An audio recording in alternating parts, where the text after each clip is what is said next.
Welcome to the new Hewlett-Packard Enterprise Around the Storage Block video blog. I'm your host, HPEStorageGuy Calvin Zito.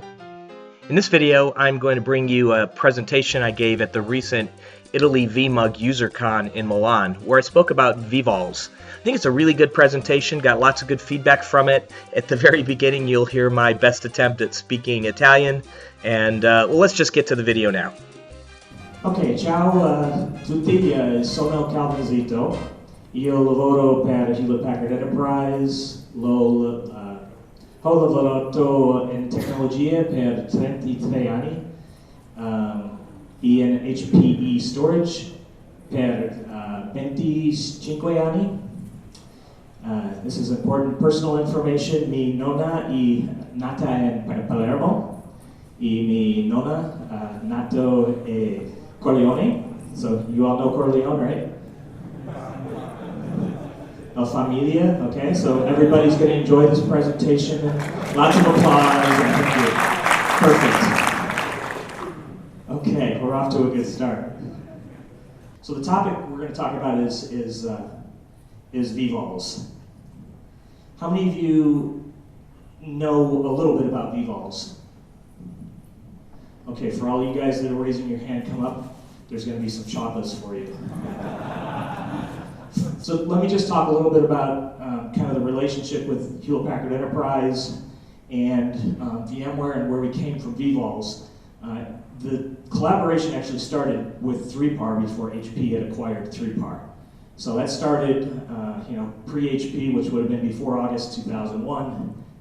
In 2011 at VMworld, there was a vVols preview, and HP was one of the 5 original design partners. In 2012, 3PAR was selected as the exclusive fiber channel reference platform for the development of vVols. We had a demo that we showed at VMworld in October 2013, hands-on labs and videos that we've done that really kind of gone into a lot more detail. And then just recently as it released, we were one of the few partners who actually had vVols supported on day one. So a strong, rich history there in terms of development of vVols and strong solution with vVols and 3PAR.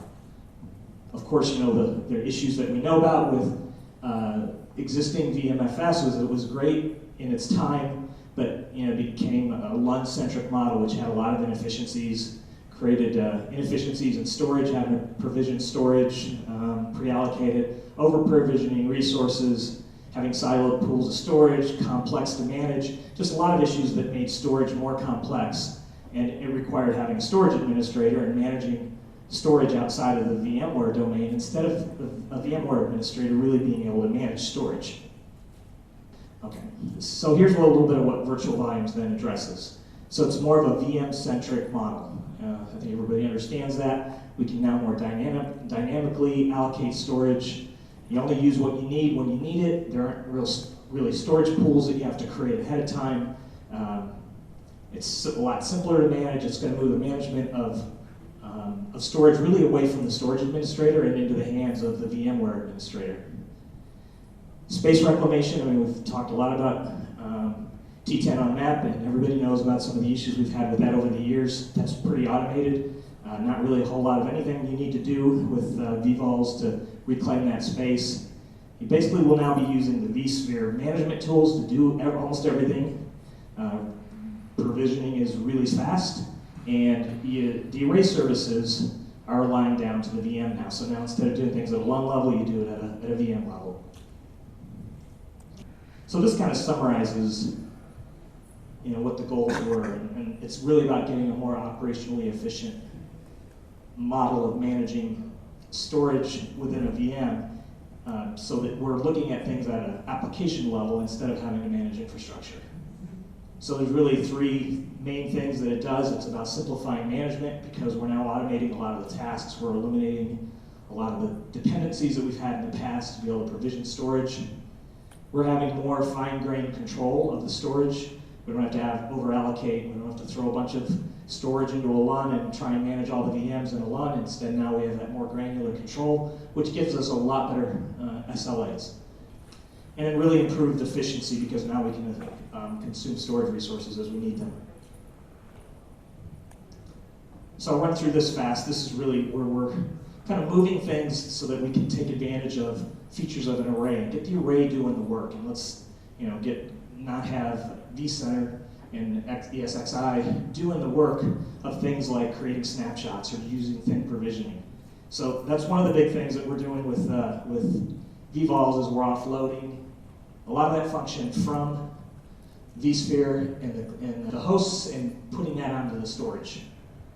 And at the end of the day, as you see over here on the right, what we're doing is we're eliminating a lot of the common tasks for the storage admins that storage admins had to do in the past, and we're making the management occur on the left side, which is over on the vSphere side.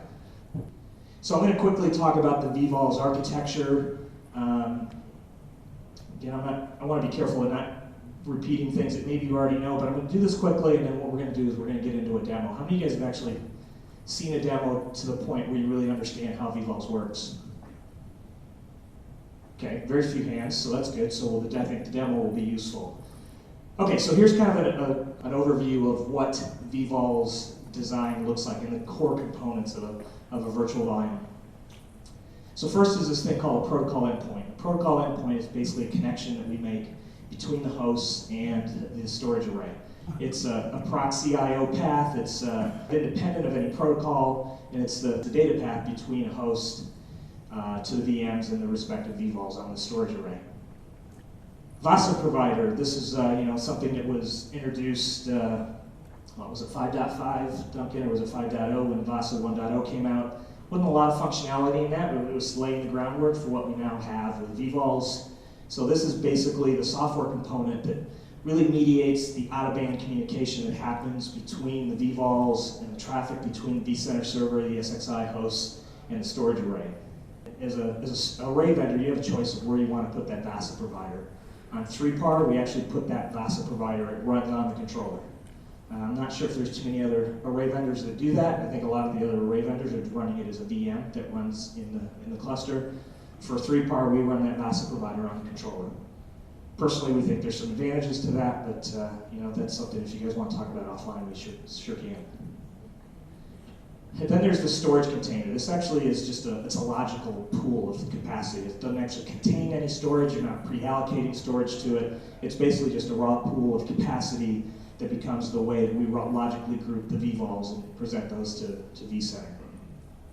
Then there's the actual virtual volumes, and these are kind of where we kind of break the model of what we had with VMFS. This is where now we're going to get down to the level of each VM will have a number of different vVols that get created and have different functions, and I'll talk about what those different types of vVols are here in a second. And then there's the storage profiles, and this is this is where we take the capabilities of an array and make those available to vCenter, so vCenter knows exactly what can I do with this array, what kind of features does it have, what kind of disk drives is it using, so we can set up policies and for example set up a gold, silver tiers of storage, whether or not we're using deduplication or not, and just kind of the features of the array that get exposed to vCenter. So we're going to meet the vVols. So this is the files that get created now that you'll see as we go through this and as I show you the demo. First is a configuration file comparing it to VMFS. This is like a .vmx. This is the config file that basically contains the VM config data and the metadata that we use to manage it. It also contains the VM lock and log files. It always gets provisioned thin, has a maximum size of 4 gigabytes, and there's always one per VM. Data file, this is sort of similar to what we know of as a VMDK. It's a raw virtual disk. We also create these when we create a snapshot of a virtual machine, so we'll see that here in a few seconds. It normally is provisioned thin, but if you have a reason that you want it thick, you can certainly provision it thick, but again, I think most people will provision these thin and take advantage of an array's native capabilities to do thin provisioning. Maximum size, like a VM, is going to be 64 terabytes, and there's going to be one for each VM disk, and then there's going to be one for every snapshot. Swap file, this is similar to the VSWP.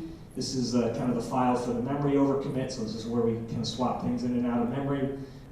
So this gets created as a separate file, and as such it can be saved and can be, it gets created when you, I think it's actually when it gets created is when you power on a VM, so I think we'll see that here in a second. Maximum size is 4 terabytes, and there's always one for each virtual machine. And then the last one is a memory file, which is similar to the .vmss in the VMSN file. These store memory state for suspended VMs and snapshots. It's always provisioned full, has a maximum of 4 terabytes, and there's one for each VM, suspended or each snapshot. Okay, so it uses the same SPVM engine that I was referring to before that vSAN uses. It allows VMs to be provisioned onto storage that best suits the application requirements. So you basically would go through and you'd create policies that define what a tier of storage might look like. Storage policies are built from the array capabilities. So if you've got an array that, for example, doesn't support SSD, you're clearly not going to be able to build a gold policy with SSD. Or if you don't support deduplication, you're not going to be able to build a policy that includes deduplication. So it really just takes capabilities of the array that are exposed to the VASA provider, and it makes that available. We're going to look at this demo. So this is a recorded demo. Didn't have a way to do a live demo, and I'm not brave enough to try that. So this is a recorded demo, and I'm going to talk you through it here. First, I'm going to start with the 3PAR CLI. I have to ensure that the host I'm using is using the right persona, which is the VMware persona, and I'm going to run the show host persona command.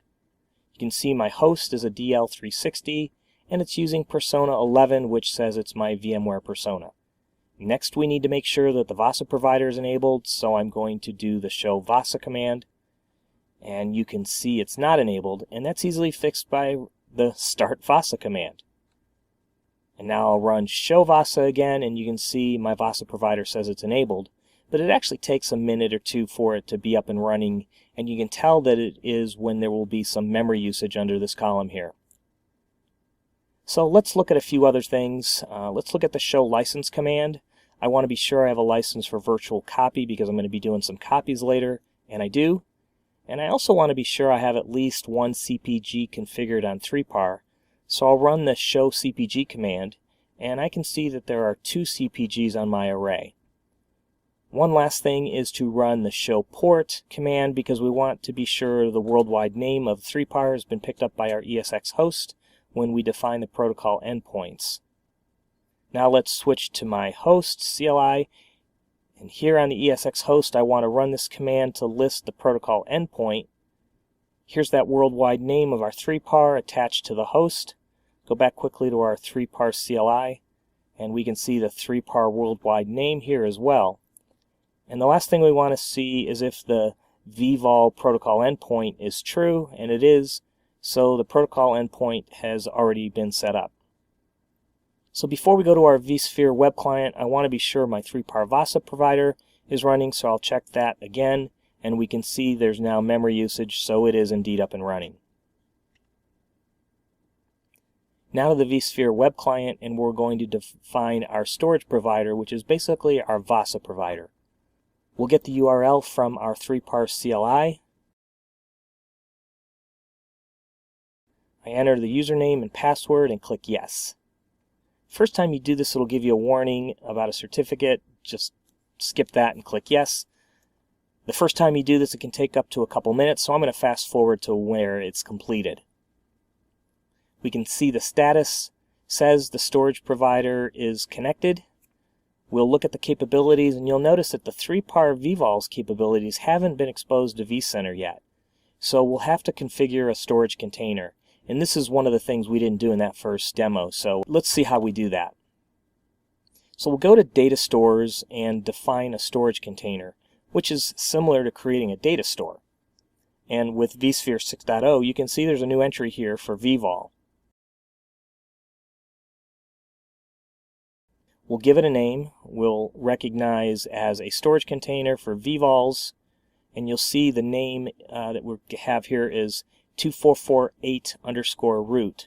This is from the 3PAR serial number, and I can show you that back at the 3PAR CLI with the show sys command. We'll next click Select Host, click Next again. We get one last review and we click Finish. And now we can see our storage container, and that was pretty easy, wasn't it? We'll go to Hosts, click on the Manage tab,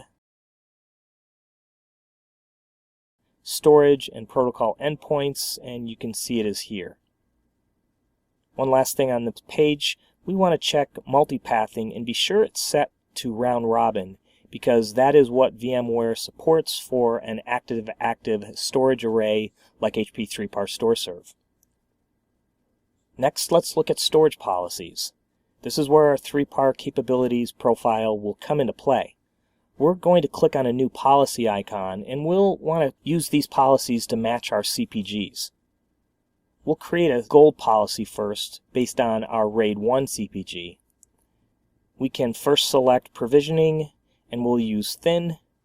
Then we'll pick up the specific 3PAR capabilities by selecting this, and I want to use the common provisioning group to get my RAID 1 CPG. So I need to change this to RAID 1 since this is our gold policy. I want to set up my snapshots for this. I'm okay with using my RAID 5 CPG for snaps. Next we see that I have thin persistence, a unique 3PAR feature, and it's enabled. And then lastly I have deduplication, and that is disabled because we only support dedupe with SSDs or flash. I click Next, and it finds what is compatible with this, and the only thing that comes up is the vVols storage container that we just configured. Click Finish, and now there's my 3PAR gold policy. I'm going to go through this again and do a silver policy in the same way using the RAID 5, but to save a little bit of time I'm going to fast forward through that. So there are my two new gold and silver policies. Now let's actually create a VM. I'll go to my VM list. Top left is my icon to create a new VM. Click Next, and I'll give my VM a name. There's my data center, my ESX host, and now there are my storage policies, and I'm going to use the silver policy for this first one. And you can see it shows that it's compatible with my vVols storage container. I'll click Next. I'm using ESX 6.0 or later, and now I pick my OS, and for this I'm going to use Red Hat Linux. And Next. I could customize my hardware on the next screen. I'm just going to leave it for time. And one last review and click Finish, which will now create my VM. Now let's go back to the 3PAR CLI, and we're going to do a lot of back and forth here. There's a new command, show vVol VM, and now we can see my VM1. And you can see there are two virtual volumes associated with it. I'll do a show vVol VM with the VV option, and this lets us see the virtual volumes, and now you can see those. One is a configuration and the other data or a VMDK. Let's jump back to vCenter, and you can see the VM is powered off. Jump back to the 3PAR CLI, and you can see the state is bound. It will take a minute actually for 3PAR to realize it's turned off, and it'll switch back to unbound. I just want to point out when I create this VM, it automatically created these two virtual volumes, the configuration and the data files. And when I do the show vVol again, there you can see it's unbound. Let's go back to vCenter, and I want to power this VM up. And now back to the 3PAR CLI, and you can see there are 3 volumes, and the state changes back to bound. And you can see the third volume was created when we turned on the VM, and it is a swap volume that is created again on the fly. Let's look at the CPGs these volumes are using with the CPG alloc option. And I've confirmed that I'm using the RAID 5 CPG. Remember, this was the silver policy that we used for this VM. Let's go back and quickly create another VM, this one with the gold policy, and I'll call this one VM Gold. I'll use the gold policy, and again, that's our RAID 1. And when I run the show vVol VM, I can see my 2 VMs, including the new VM Gold. Let's check my VVs, and now there are 5, an additional configuration and data volume for the new VM Gold VM that we just created. Let's use that same command to see the CPGs we're using, and here you can see it's my gold policy RAID 1 CPGs.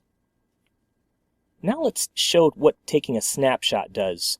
So here's the VM1, and I'm going to right click on it and select snapshots and take a snapshot. I'll give it a name. I'm not going to include the virtual memory, as it will go a bit faster when I don't do that. In fact, what I'll do is I'll do another one in a second, and I'll include a virtual memory in that one. Back to our 3par CLI and run the show vVol VM command that you now just love to see, and there's now 4 vVols for our VM1. Let's look at the virtual volumes option, and we can see there's an additional data file, and this is, of course, because of the snapshot.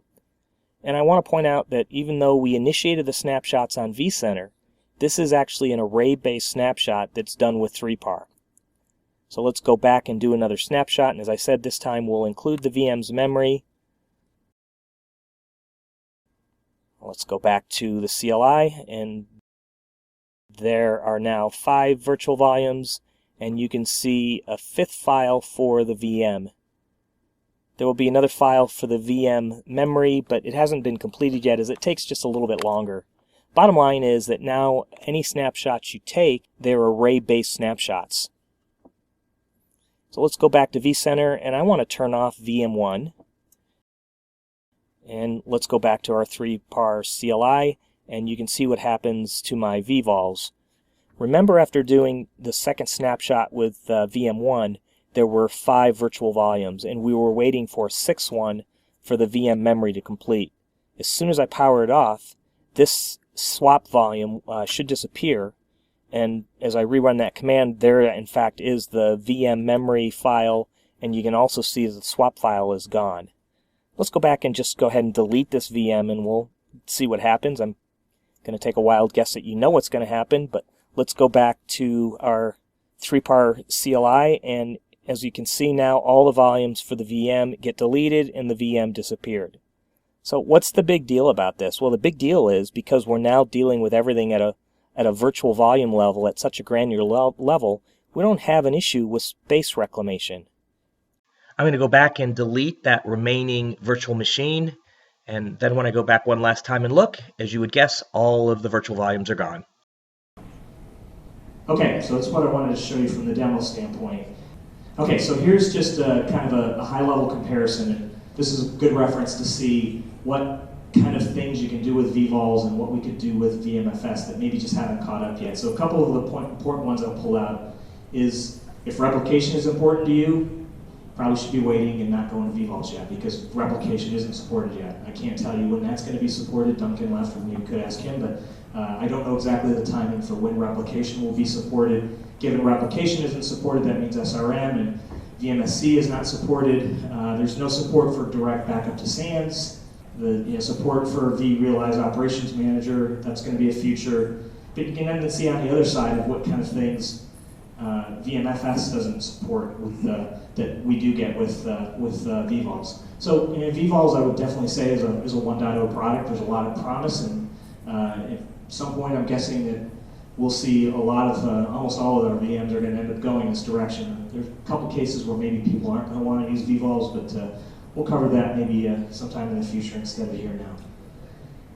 And again, this slide's really busy. Again, it's just going to be there as a reference. Kind of a listing of things that, products that don't support vVols today, features that don't support vVols today, and I've got a list of the vendors. The list of vendors, I'll put a disclaimer out. This is actually probably 2 or 3 weeks old, so if something's changed, you'd have to check the VMware hardware compatibility guide to see who else maybe has got vVols support at this point. But that was the list as of about 3 or 4 weeks ago. Okay, so a couple last things I want to hit. I want to talk a little bit about when we've talked about 3par. You've seen 3par. With just the last few minutes left, I want to, for those of you that maybe don't really understand 3pars, maybe spend 10 minutes and just talk about 3par and how 3par is really ideal for a VMware environment.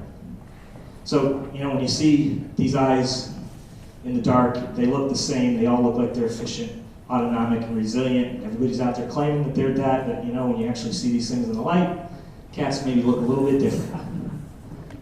So there's a number of things that I think that make 3par really interesting. A lot of these, I could just probably do sessions on each of these. We don't have that time. So let me just kind of hit some of the highlights.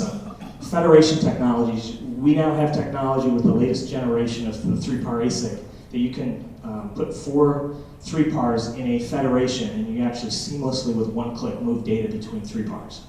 So no additional software needed, no hardware. You don't have to put some kind of virtualization device in between. You basically can create a federation of up to 4 3PARs, or up to 4 3PARs, and just move data around between those 3PARs. So if you wanted to have a flash tier, use a slower tier, or if you wanted to balance workloads, you could basically move data around with one click with almost no effect that the user would know you're even doing it. Flash optimization, I think this is an interesting one. I think 3PAR, we announced Flash about 2 years ago. I think there were a lot of rolling of the eyes from the startup vendors that said, no, you can't be Flash because you didn't design from the bottom up for Flash. The fact is 3PAR was designed from the bottom up to serve IOs as fast as it could and to protect IOs. And frankly, I think it shows. There was just some SPC2 data that we released last week. 3PAR is now the world fastest SPC2 benchmark results based on using a 3PAR all-flash array. So from a speed standpoint, it's at the top of the class in terms of performance. And again, I'm feeling pretty good about all that, because when we first launched 3PAR, I had a lot of people that told me, you guys aren't all flash. You didn't design from the bottom up, you didn't start from flash. Guess what? We're now the #2 all-flash vendor in the market sizing from IDC. So we've gone from number 10 in 2014 to now 3PAR is actually the #2 all-flash array in the industry. Optimization and compaction technologies. One of the things that I think a lot of the flash vendors deal with is, they want to throw out the numbers of how much I'm going to dedupe, and we're all proud of our dedupe numbers. Let me ask a question, and don't be afraid to answer. There's chocolate in it, so I will throw chocolate out to anybody that wants to answer this. What's the percentage difference from somebody that says they have 4-to-1 deduplication compared to somebody that says they have 2-to-1? How much more space do you get? 4-to-1, 2-to-1. Simple math, right? Anybody want to guess? 80%. What is it? 80. You're close. 4-to-1 to 2-to-1, if you do line up the math, it sounds like it's 100% better, doesn't it? It's not. You go from 2-to-1 to 3-to-1, and that's 25% difference. So 2-to-1 to 3-to-1, you've basically gotten 25% better. When you go from 3-to-1 to 4-to-1, it's about another 8%. You take the 2 together, it's 25%. So I would actually say that you probably should ignore a lot of the clatter and the noise you hear about deduplication and compaction. What you really need to look at is what's the efficiency of the array. At the end of the day, what you're trying to do with all flash is when you put data on that thing, what's your capacity efficiency? Dedupe ratios, when you want to try and calculate thin provisioning, that's all stuff you need to kind of understand and kind of evaluate what it's going to look like. But at the end of the day, it's about the capacity efficiency that you get once you put data on that device. So I think as Vaughn did, I would caution you to be very careful about just taking a deduplication ratio and thinking somehow that's going to be the magic number that's going to tell you what it is you're going to get out of that array. 3PAR today does native block, always has. It now actually has native file access as well. So that was added about a year ago. I don't know if you knew that. So it really is a converged technology from that standpoint. And thin technologies, I think 3PAR was the leader in that. It was what it was known for, and it's still some of the best, if not the best, thin technologies out there. And this last one, this mesh active architecture. I think this is really important. This, again, seems to be another point that I see a lot of the startups talking about, at least some of the competitive ones, and they say, you know what, 3PAR is using an ASIC, and doesn't that slow things down in terms of development? Well, here's what I tell you. That 3PAR ASIC is some special sauce. 3PAR is a very different architecture from the standard disk arrays that are out there. It's very different from the 2-controller arrays. It's even more different when you talk about it scaling out to 8 controllers, because that's what 3PAR can do. Basically what those ASICs do is it creates a mesh active backend. It connects all the controllers together, so it's basically a shared everything kind of architecture. So when you want to do an I/O that comes in through one of the controllers, and it can service that I/O to any of the disks that are in the back end, doesn't have to route traffic through a controller and say, hey, this LUN's owned by this controller, so we have to serve it from that. You can write to any disk from any controller. It's really kind of again, it was an architecture that was built to perform at its best, independent of what the storage was that it's going to be connected to. And that's frankly why it's doing so well from a performance standpoint, with very low latency. The latest high-end 3-par array, we're getting down below 0.3 milliseconds in latency, over 3 million IOPS, and kind of the max, probably not a realistic number that anybody should kind of count on, but when you try and make that thing scream as fast as it can, we're getting about 3 million IOPS out of a 3-par at 100.7 milliseconds of latency. So it really is a very different architecture. And there's a lot of things that the ASIC do. I think I'm down to about 2 minutes, so I'm not going to try and cover the ASIC, but again, one of the things I keep hearing come up is, oh, well, the ASIC slows things down, or slows development down. It doesn't. We were able to get hardware-based deduplication on the ASIC. That came about 1.5 years ago. We now have a new ASIC. There's more features that are going to come with that. There's a few things that, I'd say one thing glaring from 3-par at this point is that it doesn't have compression. I think I could pretty much say it will. I can't tell you when, but it's coming, and it's going to get even better from a price standpoint. I'll be around for the rest of the day. I'll be around till, what are we here, till 6 o'clock? And if anybody has any questions, I'll be happy to answer them. Again, if you want to get any of those free software-defined solutions, or if you want to get the 3-par simulator, feel free to reach out to me, and I'll be happy to give you that. So thanks a lot. Thanks for having me.